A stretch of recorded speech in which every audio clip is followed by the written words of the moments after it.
Car जो इन लोगों का पीछा कर रही थी वो इन तक पहुंच गई है। तो चाओ कहती है कि अच्छा ये अब हम इनका यूज करके ब्रेक बना सकते हैं। हम देखते हैं कि चाओ उस दूसरी गाड़ी के ऊपर अपनी गाड़ी ले लेती है, जिससे कि वो बंदा तो वहीं फंसा रह जाता है और इन लोग की कार रुक जाती है। पर इस चीज की वजह से तो शियन की चोट और भी ज्यादा दुखने लग गई थी। और वो ऐसे मोमेंट पे भी चाओ से बहुत इंप्रेस होता है। कहता है कि तुम्हारी ड्राइविंग स्किल्स कितनी अच्छी है, आखिर तुमने किससे सीखी। तो चाओ इसे बताती है कि मैंने गेम से सीखी हूँ। ये बोलने के साथ ही वो कार से बाहर आकर उन गुंडों से फाइट करने लगती है। पर फिर इसे अचानक से चक्कर आ रहा होता है और ये सोचती है कि इस लड़की की बॉडी कितनी वीक है। चाओ को इस बंदे के साथ फाइट करते हुए काफी वॉमिटिंग भी होने लगती है। ये देखकर तो ये बंदा गुस्सा हो जाता है कि तुम मेरी बेइज्जती कैसे कर सकती हो, अगली मैं नहीं तुम हो और वॉमिटिंग तुम्हें मुझे दिक्कत आ रही है। वो इसे चाकू मारने जाता है पर तभी चाओ इसे फाइट करके नीचे गिरा देती है। शियन कैसे कैसे अपनी चोट को संभालते हुए कार से बाहर निकलता है और फिर शियन से पूछता है कि क्या तुम जानना नहीं चाहोगी कि ये लोग मेरे पीछे क्यों पड़े। तो चाओ कहती है कि तुम भी तो मेरे बारे में जानना चाहते होंगे ना कि आखिर मुझे इतनी अच्छी फाइटिंग कैसे आती है। देखो हर किसी के सीक्रेट्स होते हैं, इसलिए पूछना नहीं चाहिए। तभी यहाँ पर शियन का असिस्टेंट और उसका डॉक्टर पहुंच जाता है और वो लोग इसे चोट लगा देकर काफी फिक्र कर रहे होते हैं। तभी चाओ यहाँ से जाते हुए शियन से कहती है कि ये कार मेरी तरफ से तुम्हारे लिए गिफ्ट है, तो चलो बदले में मुझे 10 मिलियन दे दो। तो शियन अपने असिस्टेंट से कहकर इसे 10 मिलियन दिलवा देता है और फिर इसके पास आकर कहता है कि वैसे मेरी लाइफ 10 मिलियन से काफी ज्यादा कीमत की है, इसलिए अगर फ्यूचर में कभी तुम्हें कोई काम हो तो तुम मुझे कभी भी कॉल कर सकती हो। ये बोलते हुए ये इसे अपना कार्ड देता है। तो चाओ इसका कार्ड लेकर इसे थैंक्स बोलते हुए चली जाती है। फिर चाओ के जाते के साथ ही शियन जोर से दर्द के मारे चिल्ला रहा होता है। तो ये देखते हुए असिस्टेंट कहता है कि अच्छा बॉस आपको ये लड़की पसंद है, तभी आप इतने टाइम से सिंगल हो। मुझे तो बिलीव नहीं हो रहा कि आपको एक अगली लड़की पसंद आई है शादी करने के लिए। तो ये सुनकर शियन को गुस्सा आता है और वो अपने डॉक्टर से कहता है कि अफ्रीका के पेशेंट को तुम्हारी ज्यादा जरूरत है, तो तुम्हें वहां पर जाना चाहिए।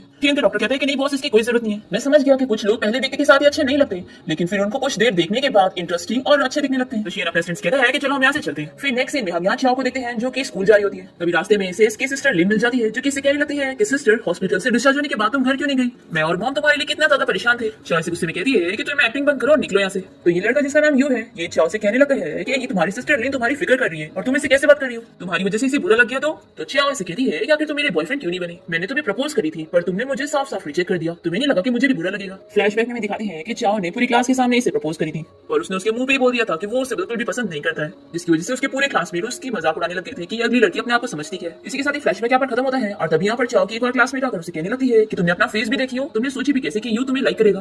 तो चाओ से कहती है कि आखिर इस चीज का तुमसे क्या लेना देना है, तुम बीच में आकर क्यों बोल रही हो। तो ये लड़की कहती है कि मेरे पास मुंह है तो मेरे पास आजादी है, मैं कुछ भी बोल सकती हूँ। तो ये सुनते के साथ ही चाओ इसे एक स्लैप लगाती है और हम देखते हैं कि सारी चीजें शियन देख रहा होता है। चाओ इस लड़की से कहती है कि तुम्हारे पास मुंह है तो तुम कुछ भी बोल सकती हो, तुम्हें आजादी है, तो मैंने जस्ट तुम्हें स्लैप मारा वो भी मेरी आजादी है कि मैं कुछ भी कर सकती हूँ। ये बोलकर चाओ यहाँ से जारी होती है पर तभी यूएस के सामने आ जाता है। तो ये इसे वार्न करती है कि अगर तुम्हें मेरे हाथों मार ना खाना हो तो मेरे रास्ते से हटो, ऐसा बोलकर वो चली जाती है। और ये सब देखते हुए शियन यहाँ पर काफी इंप्रेस हो रहा होता है। तभी स्कूल का हेड यहाँ पर आकर कहने लगता है कि मिस्टर शियन आखिर आप ऐसा क्या देख रहे हैं जो इतने स्मेल कर रहे हैं। तो शियन बताता है कि मैं बस एक इंटरेस्टिंग पर्सन को देख रहा था। फिर यहाँ पर शियन स्कूल के हेड को बताता है कि वो कैंपस का लाइब्रेरी एक्सपेंशन प्लान को अप्रूव करने के लिए यहाँ पर है। इस पर हेड कहता है कि आपको खुद यहाँ पर आने की क्या जरूरत थी, आप ही भिजवा सकते थे। तो ये कहता है कि रास्ते में स्कूल पर गया था तो मैं आ गया। फिर यहाँ चाओ जैसी क्लासरूम में आती है तो वो देखती है कि उसकी सीट पर मरा हुआ चूहा रखा है और ये सब उसे बाकी स्टूडेंट ने बुली करने के लिए रखे होते हैं, पर ये तो बिल्कुल भी डरती नहीं है और इसे उठाकर दूर फेंक देती है। तभी ये देखते हुए चाओ के पास वही बुरी लड़का आ जाता है जिसका नाम शू है। वो इसे कहता है Please like and subscribe.